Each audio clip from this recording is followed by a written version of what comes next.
विष्णु गुरुर्देवो महेश्वरः गुरु साक्षात् परम ब्रह्म तस्मै श्री गुरुवे नमः। मन्नाथ श्री जगन्नाथ मद्गुरुं श्री जगद्गुरुं मदात्मा सर्वभूतात्मा तस्मै श्री गुरुवे नमः। अज्ञानतिमिरान्धस्य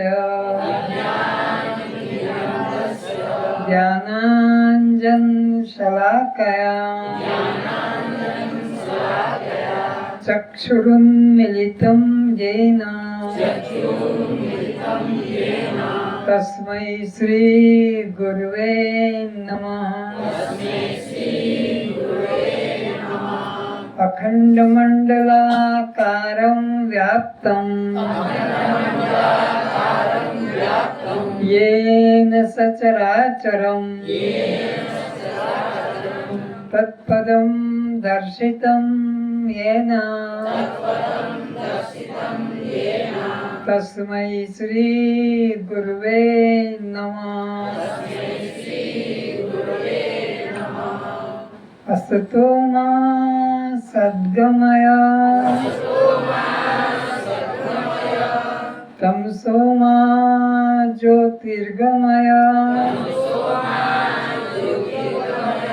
मृत्योर्मामृतं गमय।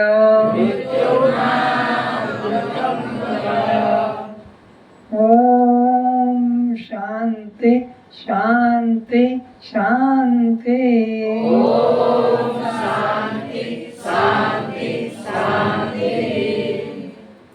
कस्त्वं आप जड़ हैं, दृश्य हैं, अनात्मा है, शव है, पर प्रकाश है, बद्ध है। तो जन्म मरण किसको, भूख प्यास किसको, सुख दुख किसको, बंध मोक्ष किसको। कस्त्वं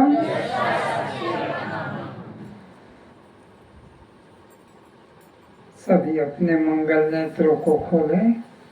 श्रोताओं के रूप में उपस्थित सभी पुण्य आत्माओं के चरणों में प्रणाम।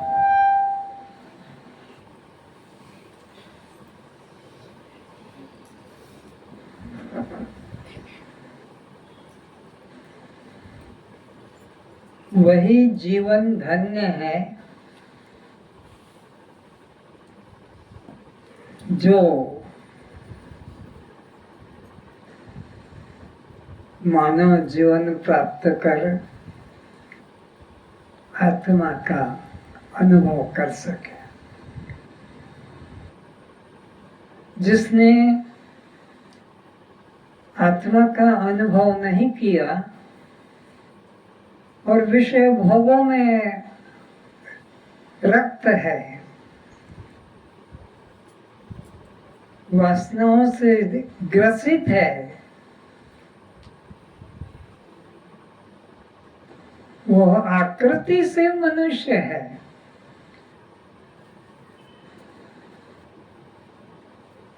लेकिन वह आत्महत्यारा है।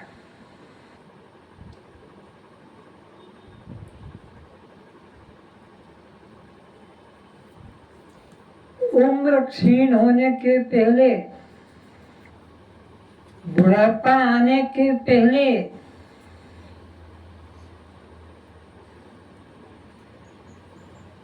शक्ति का नाश होने के पहले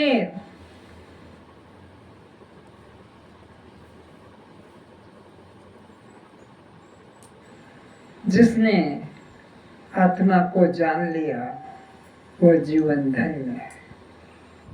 शक्ति चली गई, उम्र चली गई,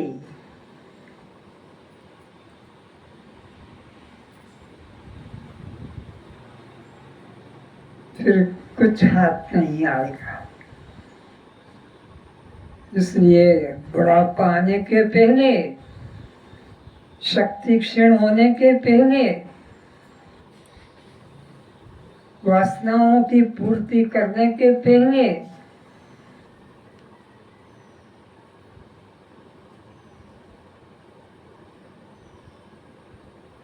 आत्मा को जानना है, वही जीवन धन्य है।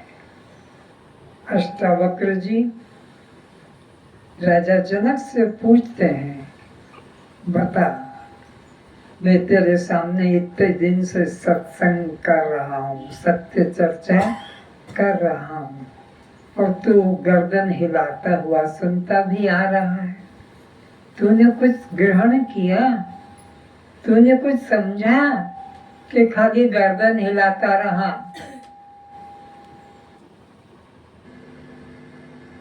तो कहा नहीं, आपका उपदेश फालतू नहीं गया, आपके वचनामृत को मैंने पान किया है।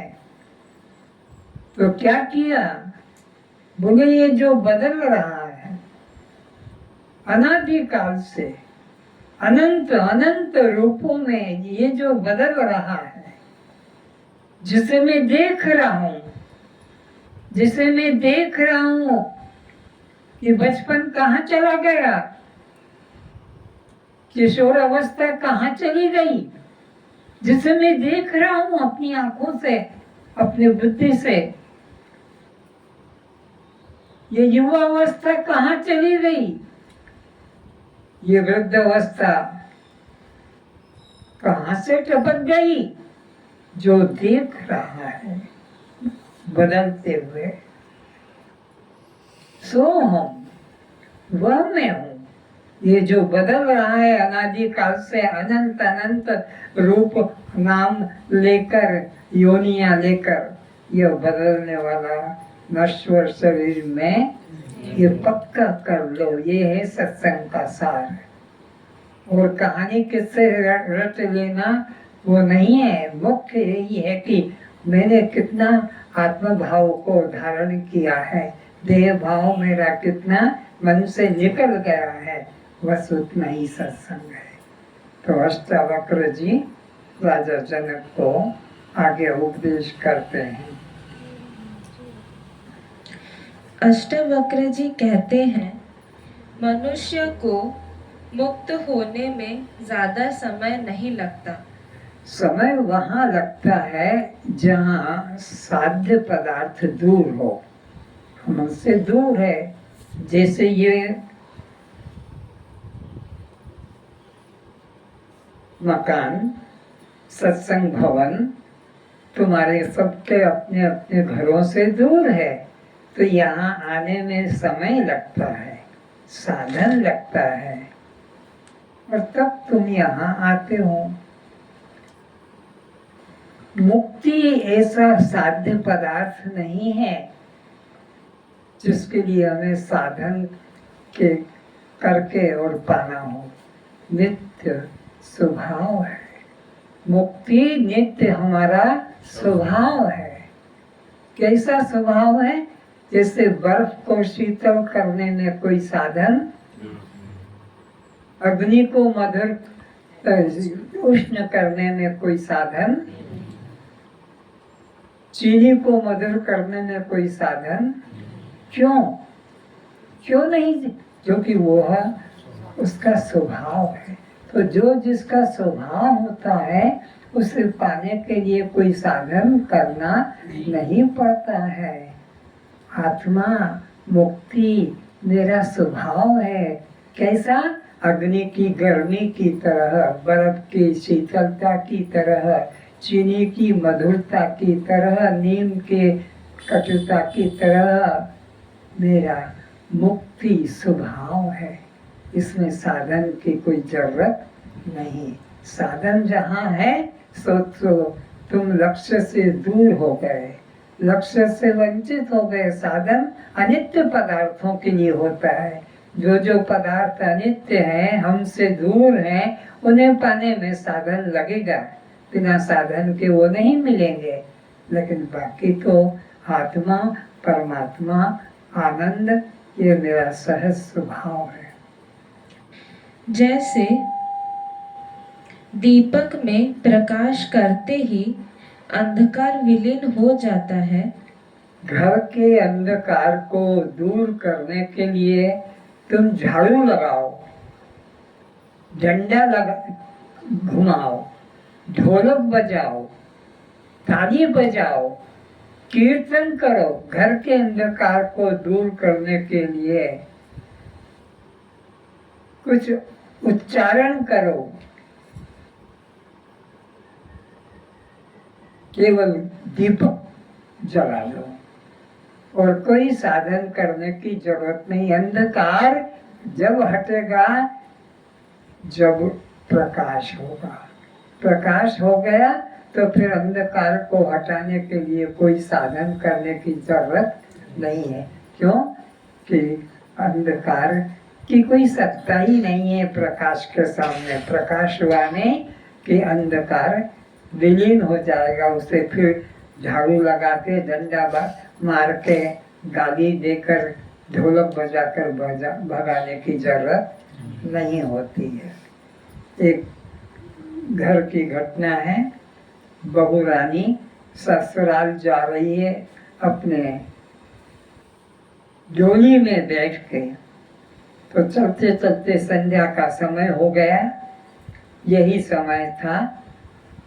गांव में से निकल कर जा रही थी डोली, तो लोग चिल्ला रहे थे, ढोल बजा रहे थे, ताली बजा रहे थे, मंजीरा पीट रहे थे, कीर्तन कर रहे थे। और क्या, अंधेरी ढो, अंधेरी ढो, अंधेरी ढो, अंधेरी को ढो, धक्का करो, निकालो गांव से। और सारी रात वो यही करते थे। सारे रात बूढ़ा जवान बालक स्त्री पुरुष अंधेरी ढो, अंधेरी। और जब थोड़ा प्रकाश हो जाता, अंधेरी चली जाती, प्रकाश हो जाता, तब वे सो जाते थे। तो वो महिला, वो युवती अपने ससुराल जा रही थी। अपने डोली वाले लोगों से कहा डोली को नीचे उतार दो। और पूछा कि भाई तुम क्या कह रहे हो? बोला हम अंधेरी ढो रहे हैं, तुम भी अंधेरी ढो। अंधेरी धोने का काम कर रहे हैं। रात भर यही करते हैं। उसने अपने कहारों से बोला, जो डोली लेके जा रहे थे, कि बाजार जाओ, एक दीपक लेके आओ, एक तेल लेके आओ, एक माचिस लेके आओ, थोड़ी रुई ले आओ। और उसने कहारों के माध्यम से दीपक मंगा लिया, तेल मंगा लिया, माचिस मंगा ली, रुई मंगा ली, और बत्ती बनाकर दीपक के अंदर तेल डाल के और माचिस लगाई। अंधेरी भाग गई, अंधेरी भाग गई, अंधेरी भाग गई। ऐसे उन लोगों ने, गांव वालों ने चिल्लाना शुरू किया। तो अंधेरे को ढोने के लिए कोई साधन की जरूरत नहीं, उसका कोई सत्ता ही नहीं है।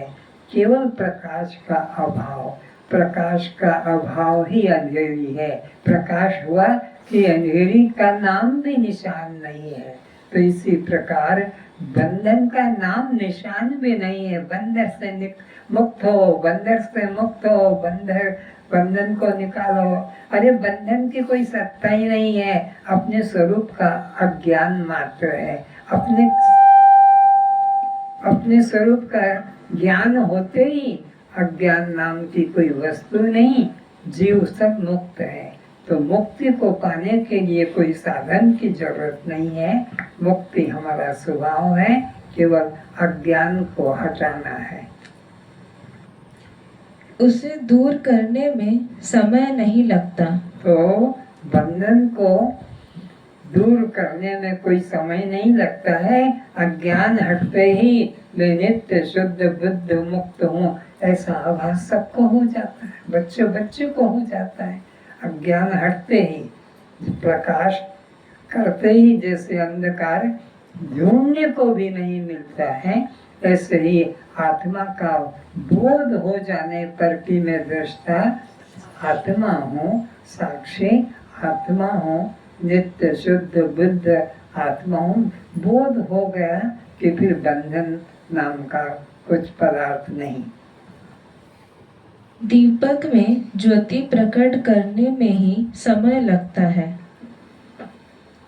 दीपक में ज्योति प्रकट करने में तो समय लगता है, बत्ती मंगाओ, रुई की बत्ती बनाओ, तेल मंगाओ, दीपक चाहिए, फिर उसमें माचिस से ज्योति प्रकट होती है, तब प्रकट होती है। आत्मा में कोई ऐसे साधन की जरूरत नहीं, आत्मा हमारा स्वभाव है। इसी प्रकार स्वरूप ज्ञान होते ही जीव का अज्ञान तत्काल दूर हो जाता है। अज्ञान बस दूर होने की मुक्ति है। जैसे अंधकार प्रकाश हुआ नहीं कि अंधकार का नामो निशान नहीं, बस प्रकाश उत्पन्न होना है कि अंधकार हटाने की कोई चीज भी नहीं। तो ऐसे ही अपने स्वरूप का बोध हो गया तो उसी वक्त पर अज्ञान खोजने से भी नहीं मिलेगा। जिस हृदय गुफा में आत्मनिष्ठा प्रकट हो गई, फिर से जिस हृदय गुफा में आत्मनिष्ठा प्रकट हो गई, जिस अंतःकरण में, जिस शुद्ध मन में आत्मा भाव जागृत हो गया, वो वहीं उसी वक्त पर मुक्त हो गया। उसको और मुक्ति के लिए प्रयत्न या प्रतीक्षा करना नहीं पड़ेगी। उस जीव को पुनः देह भाव कभी भी उपस्थित नहीं हो सकेगा। अब उसको फिर देह भाव जागृत नहीं हो सकेगा। एक बार जिसको आत्मबोध जग गया, उसको फिर देह भाव कि मैं ये जाति है, मेरा ये नाम है, मेरा ये पिता माता पति पत्नी पुत्र पुत्री नाती नातनी है, ये सब जंजाल अब उसके दिमाग में नहीं आ सकेगा। एक बार जिसको ये शुद्ध बोध हो गया कि मैं दृष्टा साक्षी आत्मा हूँ, अब उसको कोई भी संसार का मिथ्या परिवार बाधा नहीं पहुंचा सकता। एक स्थान, एक समय, एक मन में दो विरोधी तत्व एक साथ नहीं रह सकेंगे। एक अंतःकरण में, एक मन में, एक इंद्री में दो विरोधी विषय नहीं रह सकेंगे एक साथ में। मैं अंधेरा भी देख रहा हूँ और मैं प्रकाश भी देख रहा हूँ, ऐसे नहीं हो सकता।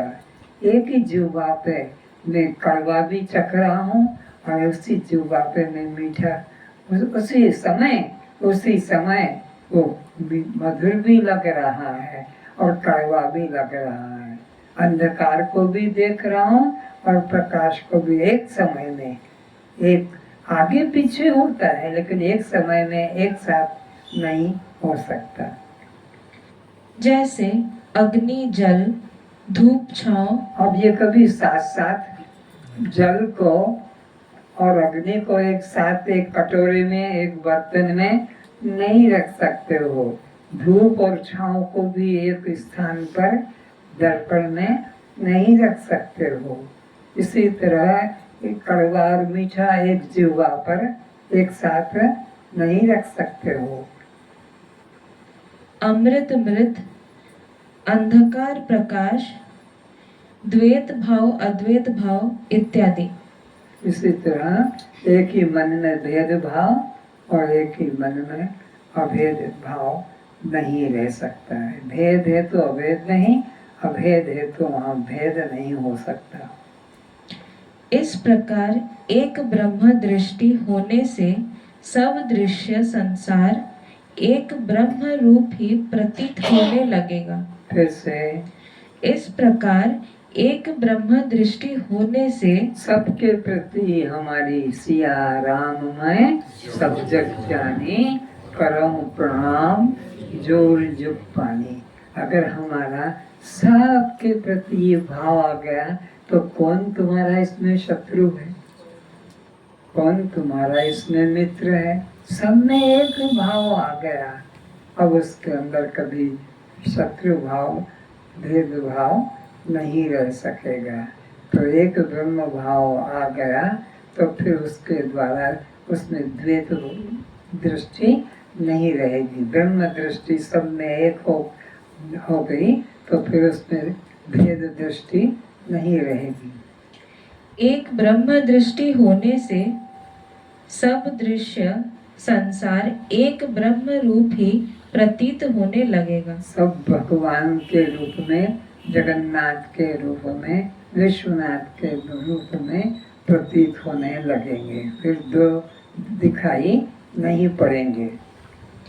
ब्रह्म से उत्पन्न सब ब्रह्म रूप ही है।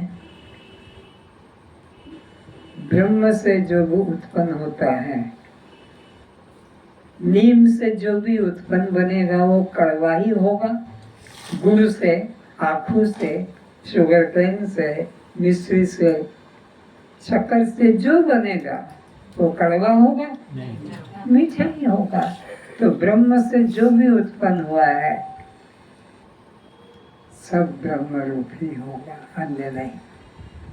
कारण से पृथक कार्य कभी अन्य जाति का नहीं हो सकता। मिट्टी से हजारों तरह की तुम आकार बना दो, चूल्हा बना दो, चकला बेलन बना दो, मिट्टी के द्वारा सुराही दीपक बना दो, दीवाल बना दो, चाहे गणेश दुर्गा अम्बा बना दो, चाहे कोई राक्षस बना दो, कि कोई सर्प बना दो, मिट्टी सब मिट्टी ही होगा। कारण से भिन्न कार्य नहीं। तो यहाँ एक ब्रह्म के अलावा दूसरा कुछ भी नहीं, क्योंकि एक ब्रह्म ही सब रूपों में उत्पन्न हुआ है। एको हम बहुश्याम, मैं एक होकर ही वो बहुत रूपों में, एक मिट्टी होकर ही बहुत आकारों में प्रतीत होता है। इसी तरह एक चेतन आत्मा ही सर्व जगत के रूप में भासमान हो रहा है।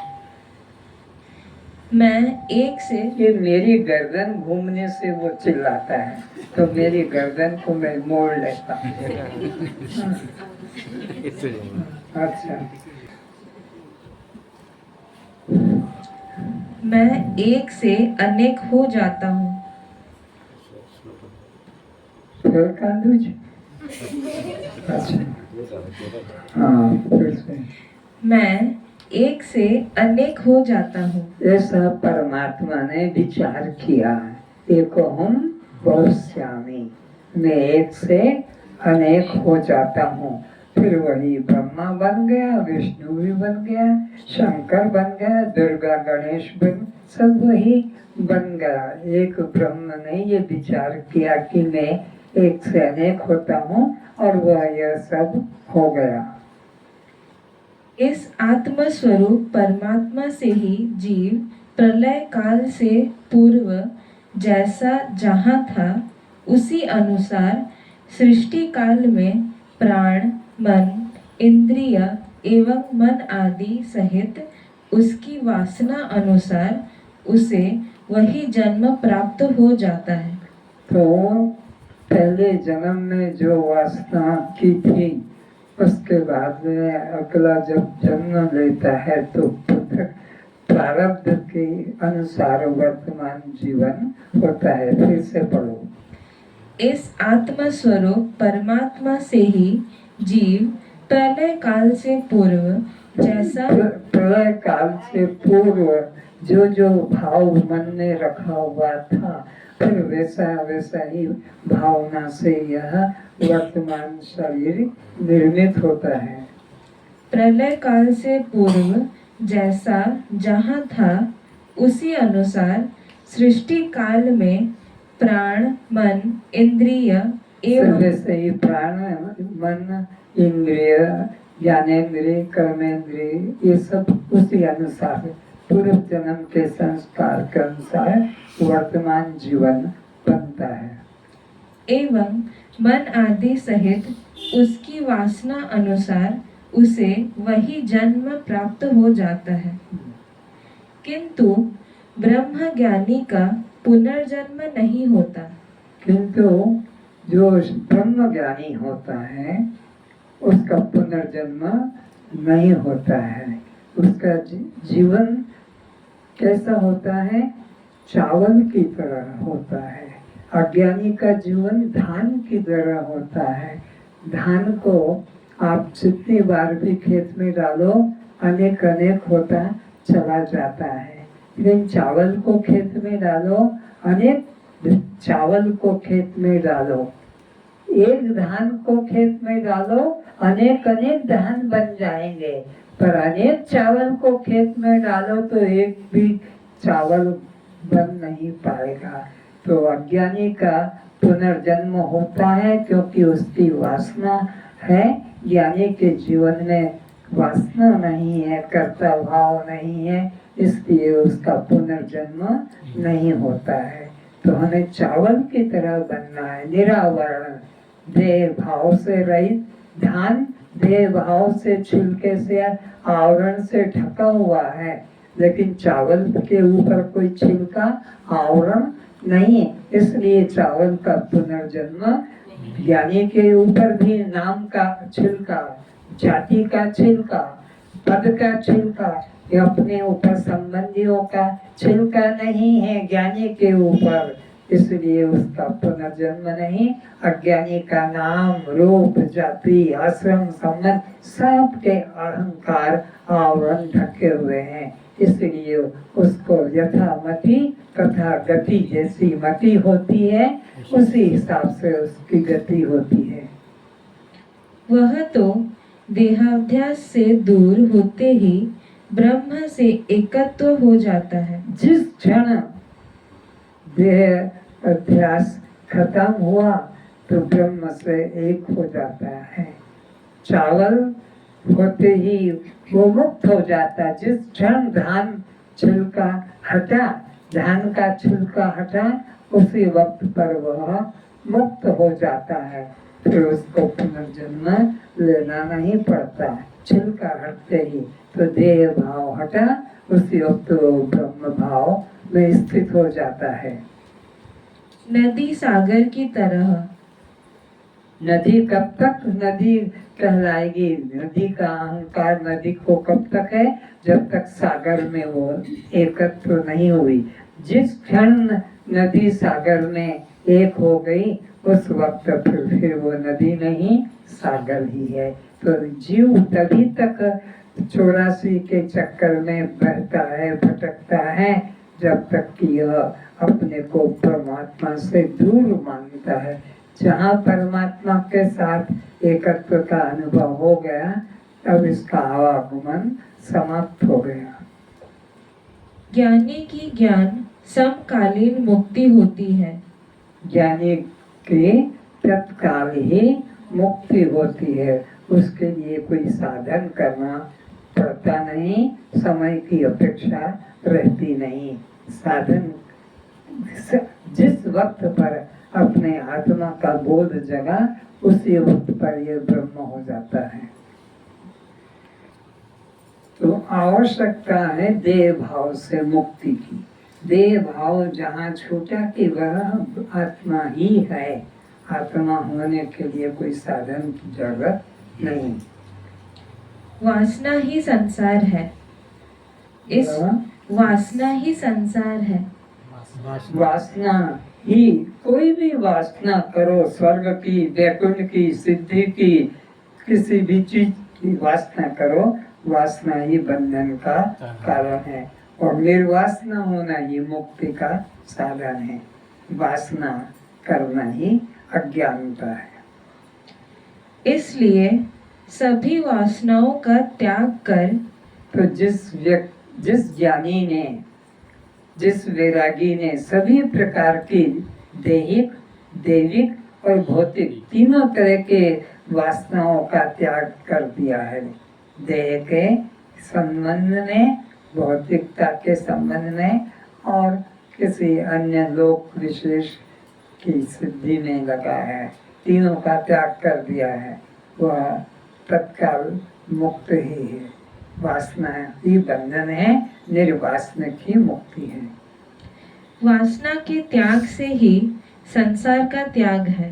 वासना का त्याग ही संसार का, क्योंकि वासना क्या करोगे, या तो शब्द की, या स्पर्श की, या रूप की, या रस की, या गंध की। ये पांच ही तो जगत है, पांच के अलावा तो संसार है ही नहीं।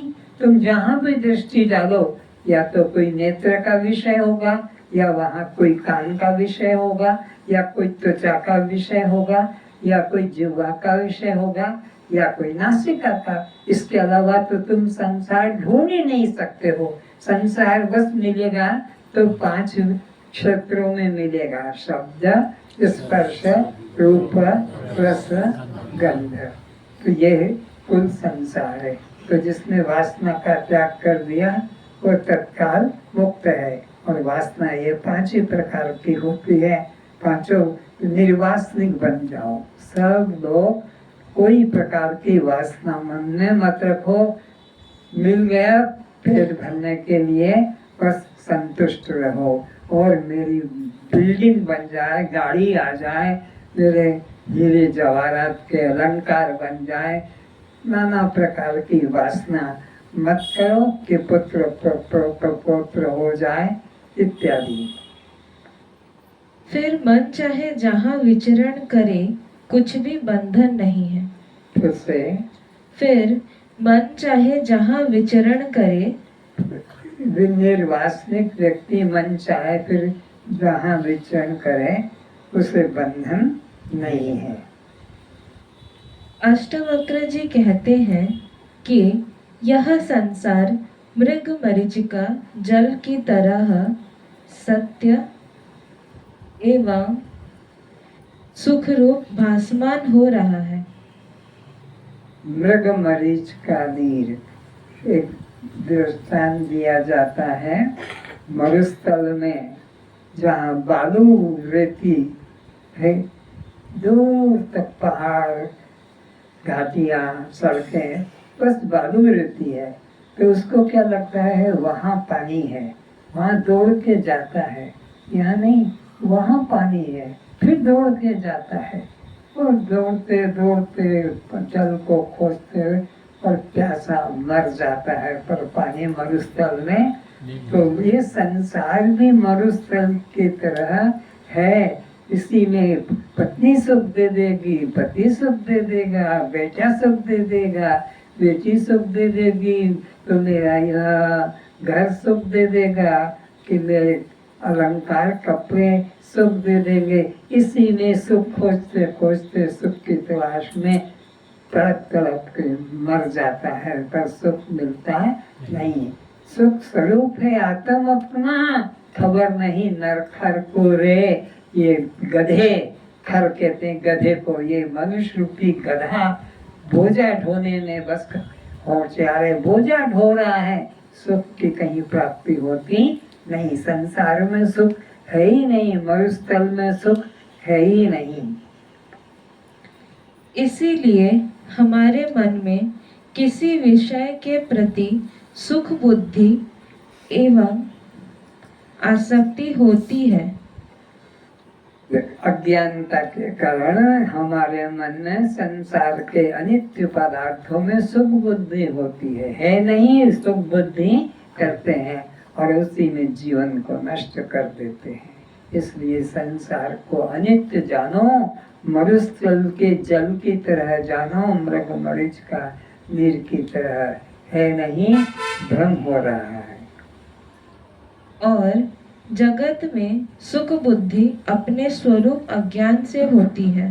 तो मरुस्थल में जैसे उस मृग को जल की भ्रांति होती है, ऐसे ही जीव को अपने स्वरूप के अज्ञान से जगत में सुख की भ्रांति हो रही है। सुख है नहीं, भ्रांति हो रही कि वहाँ उसमें सुख मिलेगा, लेकिन जब वहाँ जाता है उसको पाता है तो वहाँ उसको सुख नहीं मिलता है। जब जान लिया जाता है कि बिना लोक एवं भोग से सुषुप्ति में मैं आनंद स्वरूप रहता हूँ, जब इसको कोई सद्गुरु मिल जाता है पुण्य प्रताप से, सरल बात नहीं है, बहुत कीमती बात है। जब जन्मों जन्मों के पुण्य पुंज बिन मिल नहीं सकता, जन्म जन्मों के पुण्य होते हैं तब संत मिलता है, तब सद्गुरु मिलता है, और तब जाकर इसको अपने स्वरूप की जिज्ञासा जगती है। तो क्या कह रहे हैं? जब जान लिया जाता है कि बिना लोग एवं भोग के सुषुप्ति में मैं आनंद स्वरूप रहता ये हूँ, ज्ञान कौन कराएगा? संसार के लोग नहीं कराएंगे, ये संसार के ग्रंथ भी नहीं कराएंगे। कोई जीवित तत्वदर्शी श्रोत्रिय ब्रह्मनिष्ठ तुम्हें ये बोध कराएगा कि यह संसार जो है सुख से रहित है, यहाँ किंचित भी सुख नहीं है। तू जिस सुख को ढूंढ रहा है, देख अगर संसार में सुख होता, समझो ध्यान से, तो जागृत में तुम्हारे सब शक्ति के अनुसार तुमने प्राप्त किया है। सपने में भी अगर सुख होता तो तुम वहां भी सुख का अनुभव करते हो, लेकिन गहरी नींद में तुमको किंचित भी संसार का एक सुई भी नहीं है, एक मिट्टी का टुकड़ा भी नहीं है, लेकिन दुख का नाम नहीं।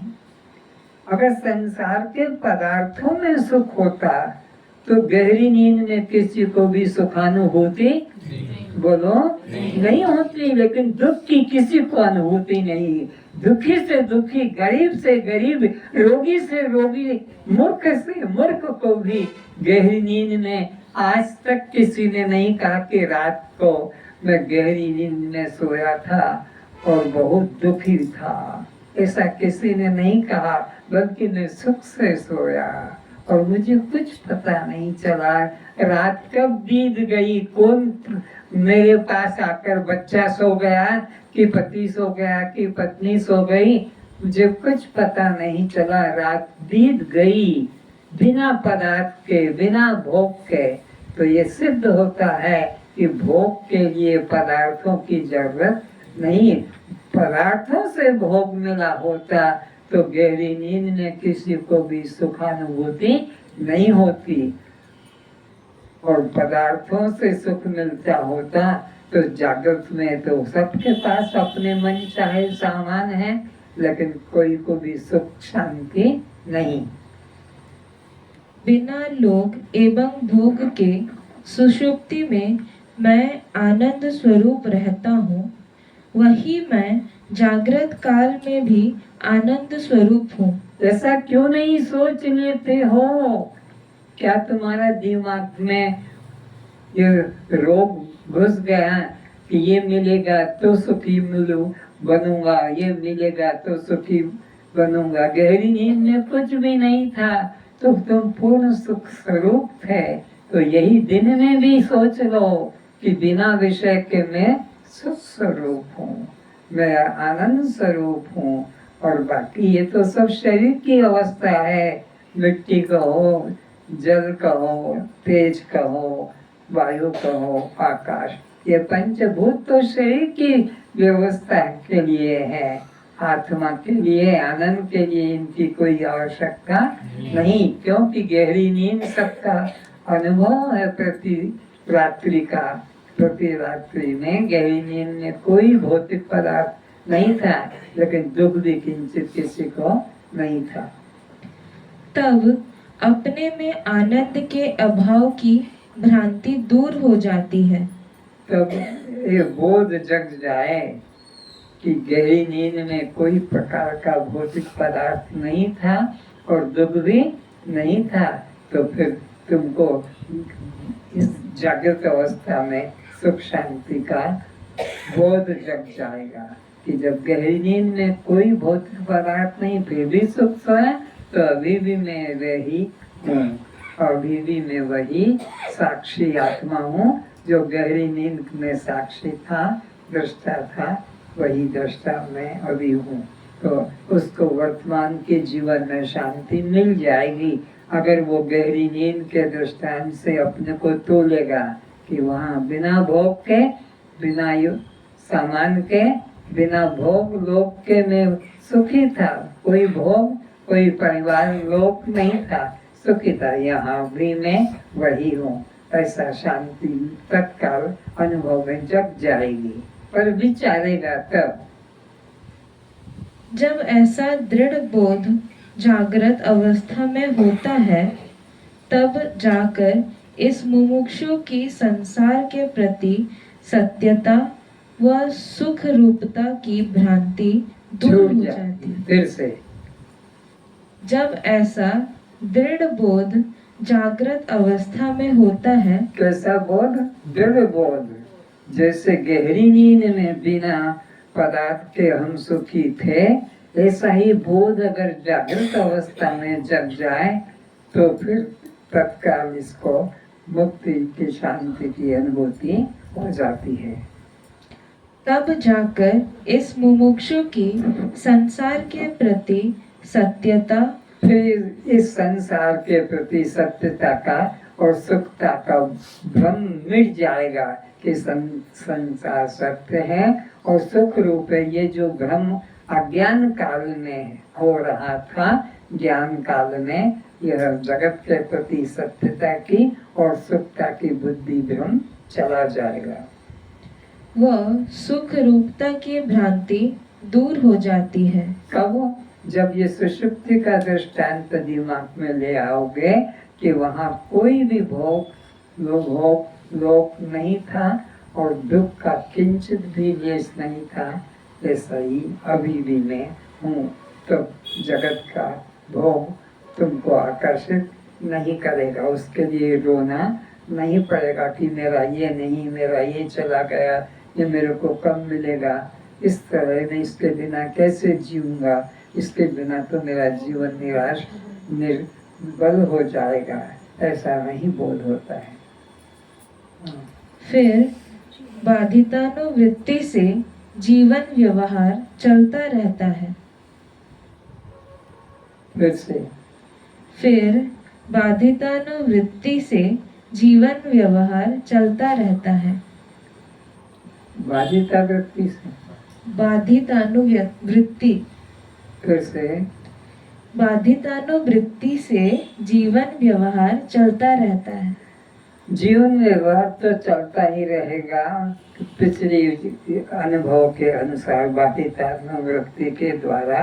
पहले जैसा खाया, भूख मिट गई, पिया, प्यास मिट गई, सोए और आराम मिल गया, इसी बाधितानुवृत्ति के द्वारा जीवन व्यवहार तो चलता रहेगा। जैसे दूर पड़ी सीप में रजत की भ्रांति होती है, दूर पड़ी सीप में हमें लगता है वो चांदी का टुकड़ा है, मैं जाकर जल्दी से उसको उठा लूं, कोई दूसरा नहीं, आगे पीछे तो आ रहा है, और जब गया तो देखा अरे तो सीप का टुकड़ा है। तो इसी तरह ये जगत में तुमको जो दिख रहा है, यह सीप में चांदी जैसे भ्रम हो रहा है, ऐसे दुख रूप जगत में सुख की भ्रांति हो रही, सुख है नहीं। पास जाकर यथार्थता का जब बोध होता है कि यह रजत नहीं सीप है, तब उसके प्रति आकर्षण दिखाई नहीं देता। तो फिर जब बोध जग गया कि ये तो सीप है, तो फिर वो चांदी है, मैं पाऊंगा तो धनी बन जाऊंगा, ऐसा बोध नहीं जगता। तो इसी तरह अपने आत्मा का बोध जग जाएगा कि गहरी नींद में मैं आनंद स्वरूप था, तब ये जगत के पदार्थ तुम्हें सुखी नहीं कर सकेंगे कि इतना बड़ा मकान, इतनी बड़ी गाड़ी, इतने बड़े मेरी पदवी, इतने बड़े मेरे सब परिवार, इसमें फिर तुम्हारा मन ये मेरे को सुख देंगे, मैं इनसे सुखी हो जाऊंगा, ये भ्रम नहीं रहता है। अब मैं खुद आनंद रूप हूँ, ये बोध जग जाता है। कहाँ? गहरी नींद के द्वारा।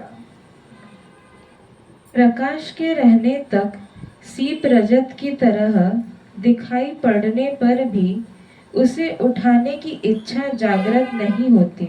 सीप को जान लिया कि अब यह चांदी नहीं है, फिर उसको और उठाने की इच्छा नहीं होता।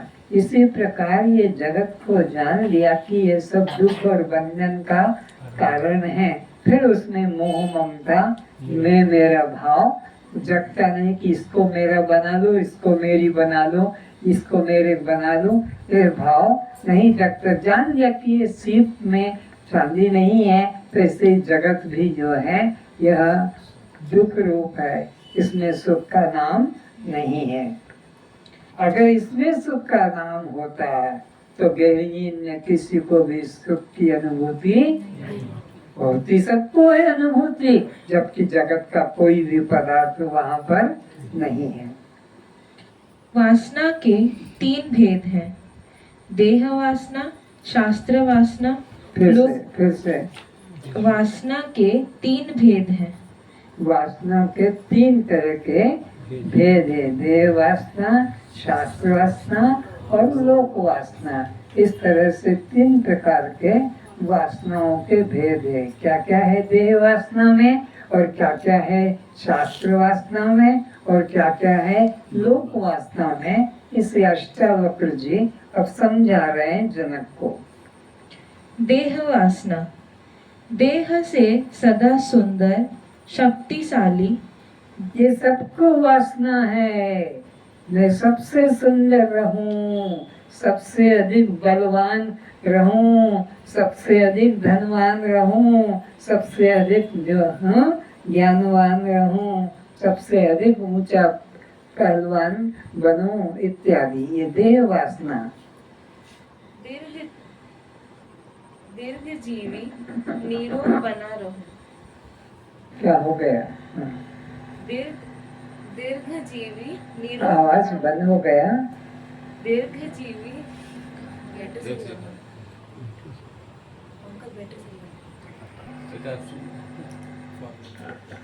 दीर्घ जीवी निरोग बना रहूं। और मेरी उम्र सबसे बड़ी रहे और मैं निरोग रहूं।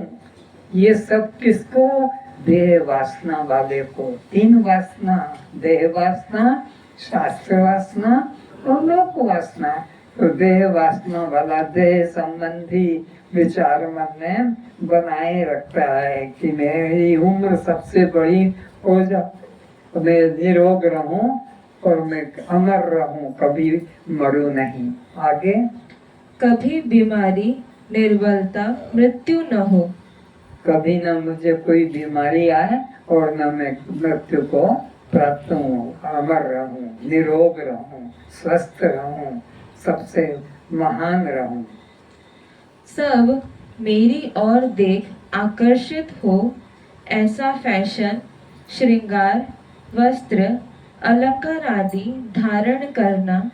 इसी तरह नए नए सूट साड़ियाँ बदलते रहते हैं, नए नए कपड़े बदलते रहते हैं, नए नए अलंकार बदलते रहते हैं। चेहरे को भी क्रीम पाउडर लगाकर, बालों को सजाकर, मेहंदी लगाकर, कि बालों को काला करके या बालों को खुला करके चलते हैं, या अलग अलग ढंग की कटिंग बनाते हैं। इसलिए लोग मेरी तरफ देखें, मुझे सुंदर कहें, मुझे अच्छा कहें, मेरे पास आए। इस कारण से लोग ये कपड़े, ये डिजाइनें, ये चेहरा, ये सब मॉडल बदलते रहते हैं। श्वेत बालों को काला रंग करते हैं, फिर से सफेद बालों को काला रंग करते हैं। सफेद बालों को कोई काला, कोई मेहंदी करके लाल भी लगा लेते हैं, इस तरह से लोग मेरी तरफ देखें, चले लोग लेकिन मेरी तरफ उनकी दृष्टि बनी रहे, कमर गर्दन झुका झुका कर पलट कर देखते रहे, कैसी है, कैसा है, कैसी है, कैसा है, मैं कैसी हूँ, वो कैसा है। इसी को सड़कों पे तुलना करके चलते रहते हैं। कोई भी काम करो, कहीं भी जाते हो, लेकिन ये तुलना सबकी चलती है, मैं कैसी हूँ, वो कैसा है, मैं ऐसा हूँ, वो ऐसी है, इत्यादि भावना, लोक वासना, शास्त्र वासना, देह वासना, तीन वासना में ये आपकी देह वासना की बात हुई। अभी शास्त्र वासना की बात चलेगी। शास्त्र वासना, शास्त्र पढ़ते रहना किंतु अर्थ नहीं समझना। इतने इतने बड़े ग्रंथ पढ़ डाले पर उस ग्रंथ में सार क्या था वो कुछ समझ में ही नहीं आया। बस मैंने ये वेद पढ़ लिया, ये उपनिषद पढ़ लिया, ये भागवत पढ़ ली, मैंने यह गीता पढ़ ली, मैंने रामायण पढ़ ली इत्यादि। उनकी अंदर शास्त्र वासना रहती है, पर शास्त्र का जो तात्पर्य जीव ब्रह्म की एकता का, वो तो उनके मन में कभी आता नहीं। वो तो जब तक सद्गुरु नहीं मिलेगा तब तक अपने मन से शास्त्र कितना भी उपनिषद पढ़ डालो, गीता भागवत पढ़ डालो, तुम्हारी बुद्धि द्वैत में भी वो और है और मैं और हूँ, वो भगवान है, मैं जीव हूँ, ये भाव भी जड़ रहेगा। वो ब्रह्म मैं हूँ जिसे ढूंढ रहा था, ये भाव तो सद्गुरु के बिना कोई बता नहीं सकता। उसके तात्पर्य को ग्रहण न करना। सभी शास्त्रों का ज्ञान कर लूं, सब शास्त्रों को मुखस्त कर लूं, सब मंत्रों को रट लूं, बीच बीच में सभा में मैं मंत्र बोल दूं, लोग मेरे को दिखड़े, इसको ये वेद मंत्र, इसको ये रामायण की चौपाई, इसको गीता, वो बीच बीच में अपना मोहर लगा लेता है लोगों को अपनी तरफ आकर्षित करने के लिए। गीता मुखस्त किसी ने कर लिया, तो किसी ने उत्तरकांड मुखस्त कर लिया, तो किसी ने उपनिषद मुखस्त कर लेते हैं। लोग उन्हें पंडित समझे, विद्वान समझे, बड़ा समझे, इसलिए समझ में कुछ नहीं आया, बस रट लिया है। अपने वक्तव्य द्वारा सबको प्रभावित कर दूं, अपने बुद्धि के द्वारा, अपने भाषण के द्वारा, अपने प्रवचन के द्वारा सब लोगों को आश्चर्यचकित कर दूं कि क्या ज्ञान है, क्या बोलना है, क्या उसका विद्वता है। इस तरह से ये भाव मन में बना रहे कि क्या आज समझाना है, कौन सी बात समझाना है, ताकि लोगों को समझ में आए कि यह बहुत बड़ा पंडित है। श्रेष्ठ प्रवक्ता, पंडित, ज्ञानी, पूज्य कहाऊं। मेरे समान कोई दूसरा विद्वान न हो सके। अपनी पंडिताई दिखाने में लगा रहता है, तत्व को नहीं समझा है, बस लोग मेरे को पंडित समझे, विद्वान समझे।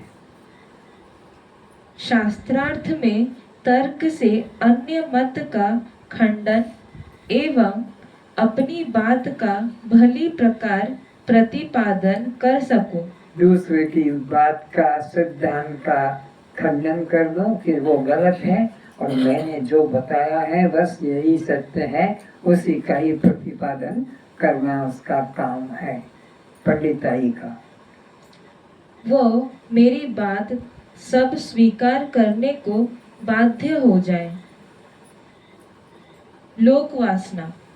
अब लोक वासना में लोग मेरी कैसे प्रशंसा करें, कौन सा ऐसा काम करूं, कौन सा मंदिर बनवा दूं, कौन सा धर्मशाला बनवा दूं, कौन सा प्याऊ खुलवा दूं, कि कुआ खुदवा दूं, कि कौन सा ऐसा बगीचा वृक्ष लगा दूं ताकि लोग कहें कि वो उसका है, उसने बनवाया है।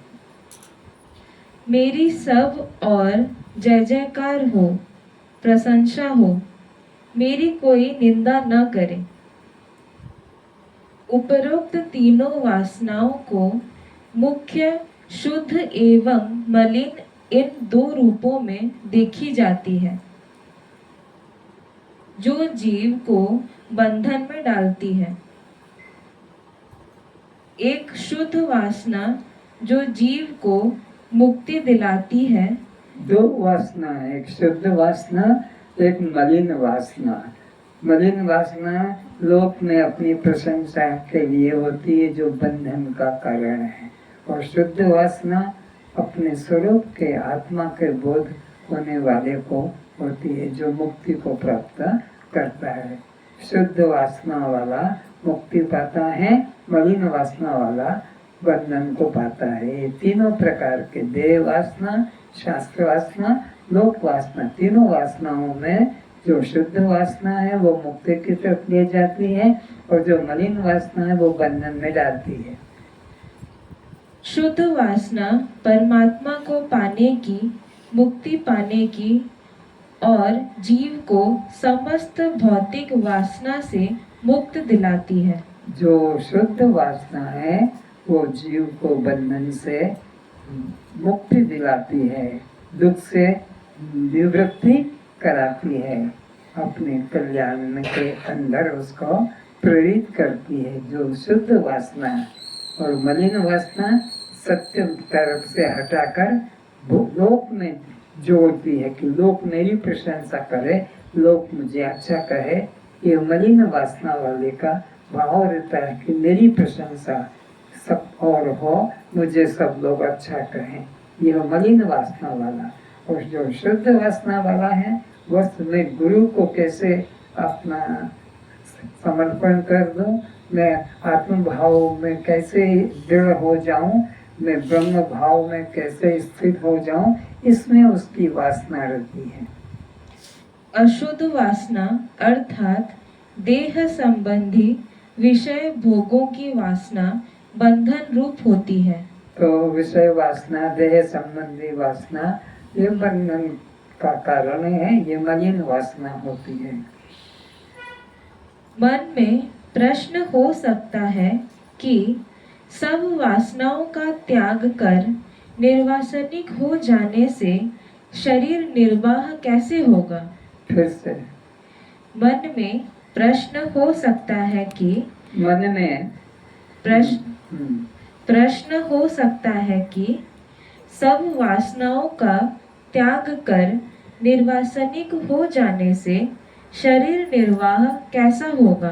तो मूर्ख लोग, मंद बुद्धि वाले लोग, अज्ञानी लोग सोचते हैं कि अगर मैं सब वासनाओं से मुक्त हो जाऊंगा तो देह निर्वाह कैसे होगा, जीवन मेरा कैसे चलेगा, पेट को तो रोटी चाहिए ना, शरीर को तो आराम चाहिए ना, सब वासना त्याग दूंगा तो घर भी नहीं होगा, खाना भी नहीं होगा, तो मैं तो मर जाऊंगा, ऐसा अज्ञानी सोचता है।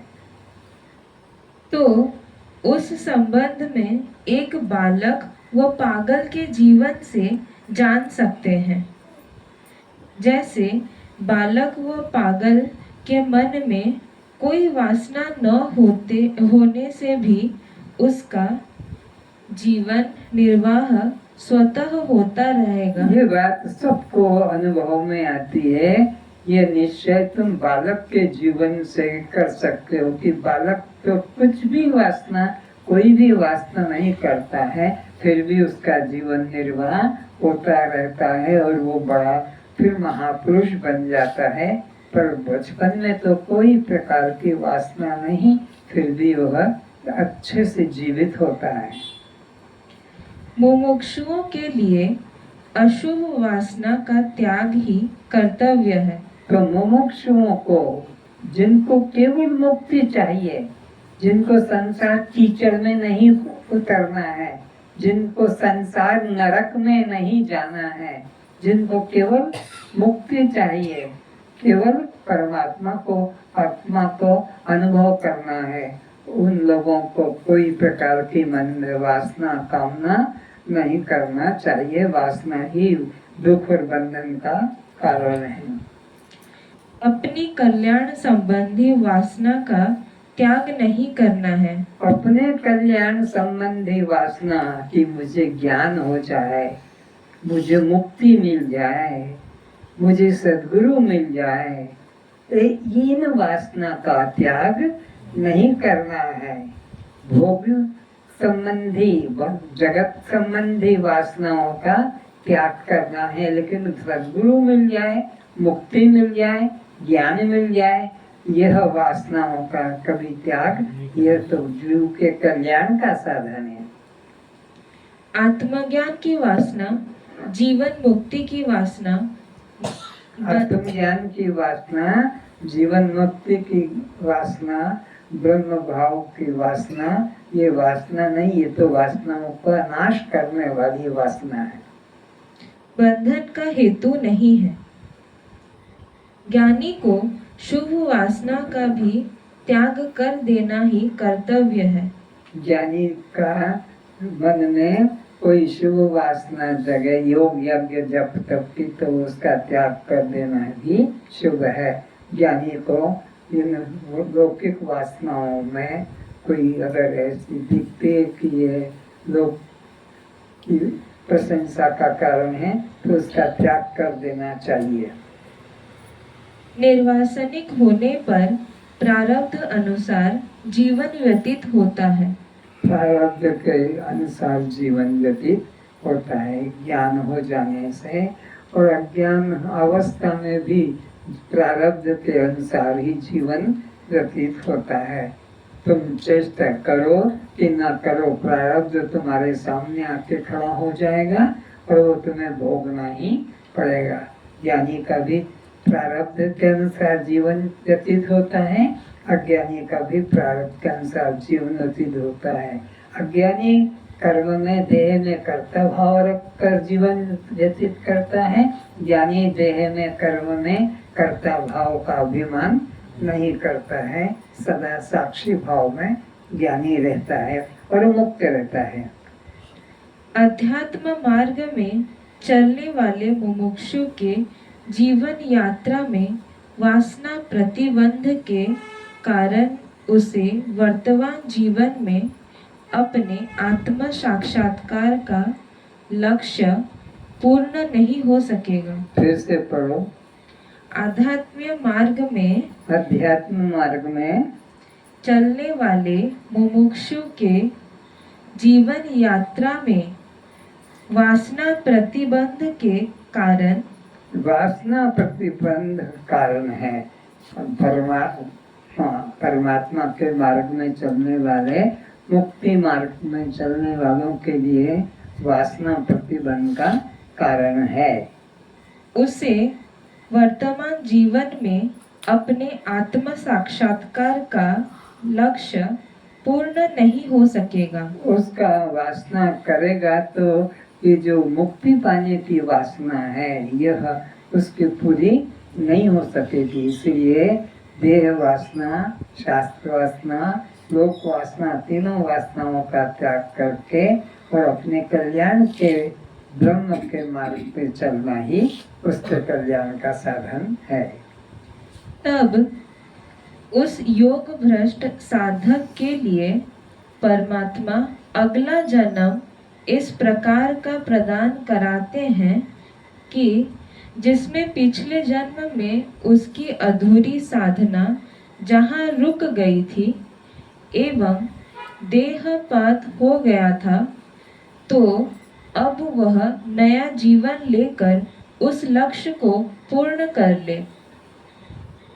जिस व्यक्ति का जीवन भोगों की तरफ झुक गया, साधन करते करते और शरीर छूट गया, तो अगला जन्म फिर इसका जो भोग वासना का बाकी रह गया था वो पूरा करके अधूरी जो साधना रह गई थी उसको लेकर फिर अपने कल्याण के मार्ग में लग जाता है। वह दुर्गति को प्राप्त नहीं होगा, वो वासना उसकी खत्म होते ही अपने कल्याण के मार्ग में फिर लग जाएगा। पिछले जन्म में जहाँ छूट गई थी, जितना चल चुका था अपने मंजिल पे पहुँचने के लिए और बीच में ही उसकी गाड़ी रुक गई और वह शरीर छूट गया, तो वह अगले जन्म में जहाँ से छूट गया था उसी से आगे साधन में लग जाता है और अपना पूर्णता का बोध कर लेता है, उसकी दुर्गति नहीं होती। इस जन्म में पूरा नहीं भी कर पाया किसी वासना के कारण से, तो अगला जन्म में फिर वह वासना पूरी करके और जहाँ साधना छूटी थी उसी से आगे और लग जाता है। उसकी साधना व्यर्थ नहीं जाती है, उसकी दुर्गति नहीं होती है। सत्य मार्ग पे चलने वाले की कभी दुर्गति नहीं होती है। चलते चलते गिर गया तो उसको फिर अगला जीवन ऐसा मिलेगा कि जहाँ वो साधन पूरा हो जाए। जिस प्रकार की वासना के कारण अपने आत्म स्वरूप का ज्ञान दृढ़ नहीं हो सका, जिस कारण से, जिस वासना के कारण से मैं दृष्टा साक्षी आत्मा हूँ, ये भाव जिसका दृढ़ नहीं हो सका, सुन रहा है, सत्संग में बैठ रहा है, लेकिन मैं दृष्टा साक्षी आत्मा हूँ, यह भाव नहीं जगा है, तो अगले जन्म में उसको फिर ऐसा घर, ऐसा परिवार मिलेगा कि वहां जाकर इस अधूरी वासना का पूर्णता कर सके। अब उस वासना पूर्ति के योग्य घर परिवार एवं अधूरी साधना पूर्ण हो सके, ऐसी जगह इसे भेज दिया जाता है। इस जन्म में जिसका पूर्णता का बोध नहीं जगा कि मैं दृष्टा साक्षी आत्मा हूँ और प्राण निकल गए, अगला जन्म उसको ऐसा घर मिलेगा, ऐसा परिवार मिलेगा, ऐसे पिता माता मिलेंगे, ऐसा पति पुत्र मिलेगा जो इस वासना के सहयोग करने में उसको मदद करेगा। ऐसा वातावरण मिल जाएगा कि ऐसा ज्ञान मिल जाएगा और वो मुक्ति पा जाएगा। इस जन्म के अंदर पिछले जन्म की अधूरी साधना जहाँ रुक गई थी, ये अगला जन्म उसको ऐसा घर, ऐसा परिवार मिलेगा कि वहाँ पर जाकर ये ब्रह्म ज्ञान पूरा कर सकेगा। वहाँ पुराने संस्कार को लेकर नया शरीर प्राप्त करा दिया जाता है। पुराना शरीर संस्कार को लेकर ये नया जीवन में सहयोग करा दिया जाता है, व्यर्थ नहीं जाता है। पुरानी साधना जहाँ रह गई थी उससे आगे इस जीवन में वो अपने लक्ष्य को पा जाता है। कहाँ भेजा जाता है? ऐसा भोगेच्छु साधक अपने साधन मार्ग से च्युत हुआ जीव अपने अधूरी साधना को पूर्ण करने किसी सदाचारी और श्रीमंत घर में जन्म ग्रहण करता है। तो अधूरी साधना में जिसका शरीर छूट गया वह अगला जन्म निकृष्ट योनि में नहीं जाएगा, बल्कि ऐसे उच्च घराने में जाएगा जहाँ जाकर इसकी अधूरी साधना में सब सहयोगी बनेंगे, कोई विरोधी नहीं बनेगा और वह अपने लक्ष्य को प्राप्त कर सकेगा। इसलिए सत्संग का कभी त्याग नहीं करना चाहिए। आज का विषय मैं यही समाप्त करता हूँ। सत्संग ही कल्याण का मार्ग है। ये भोग तुम्हारे कितने दिन काम आने वाले हैं। एक दिन मुट्ठी बांधे आए तो हाथ पसारे जाओगे। सब मरे हुए व्यक्ति हाथ पसार कर जाते हैं, कुछ लेके नहीं जाते। सब यही धन जमीन मकान परिवार सब छूट जाता है। इसलिए सत्संग का कभी त्याग मत करो, और काम का त्याग कर दो, और काम की छुट्टी ले लो, पर सत्संग तो अमृत है, इसका पान करते ही रहना चाहिए। ओम शांति शांति शांति। ओम सहना भवतु सहनो भुनक्तु सह वीर्यं करवावहै तेजस्विनावधीतमस्तु मा विद्विषावहे। ओम शांति शांति शांति।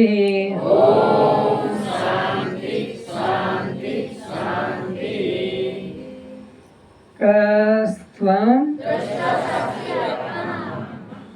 जड़ है, दृश्य है, अनात्मा है, शव है, पर प्रकाश है, बद्ध है। तो जन्म मरण किसको, भूख प्यास किसको, सुख दुख किसको, बंध मोक्ष किसको। कस्त्वं, जब मैं चलती हूँ, जब मैं देखती हूँ, जब मैं सुनती हूँ, जब मैं बोलती हूँ, जब मैं काम करती हूँ, जब मैं खाती हूँ, जब मैं पीती हूँ, जब मैं उठती हूँ, सभी काम मेरे परमात्मा के द्वारा होते रहते हैं। किसी कर्म में मैं करता हूँ, ये अभिमान कभी नहीं करना चाहिए। ओम शांति शांति शांति।